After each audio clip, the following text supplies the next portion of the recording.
Bupati Bogor Ade Yasin bersama Forum Koordinasi Pimpinan Daerah Porkopimda lakukan peletakan batu pertama pembangunan masjid dan pondok pesantren Ar-Raudoh, pimpinan Abuya Al-Habib Mahdi bin Hamzah Assegaf di Desa Gunung Bunder, Kecamatan Pamijahan, Kabupaten Bogor. Bupati Bogor Ade Yasin mengungkapkan bahwa pembangunan pondok pesantren Ar-Raudoh adalah cita-cita mulia agar pendidikan ilmu agama bisa terarah sejalan dengan cita-cita Kabupaten Bogor. Sebagai perwujudan Kabupaten Bogor berkeadaban, Karsa Bogor cerdas, serta ingin meningkatkan kesejahteraan sosial masyarakat Kabupaten Bogor.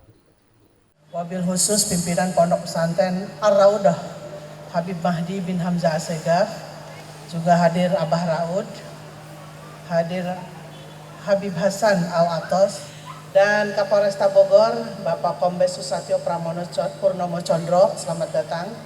Hadir untuk peletakan batu keempat yang tentunya sudah terbangun 3 pesantren dari cita-cita 30 pesantren.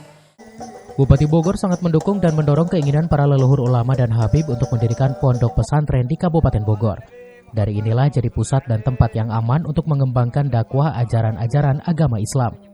Lebih lanjut, pondok pesantren jadi tempat mencari ilmu, tempat anak-anak untuk menentukan bagaimana masa depannya ada di pondok pesantren. Pada prinsipnya, PMK Bogor juga sangat mendukung kemajuan pondok pesantren. Madrasah juga mendukung para gurunya dengan memberikan insentif-insentif. Jika ada yang ingin mendapatkan bantuan dalam hal perizinan, akta legalitas, dan lain-lain, sudah dianggarkan untuk membantu legalitas pondok-pondok pesantren yang didirikan di Kabupaten Bogor. Tim Liputan melaporkan.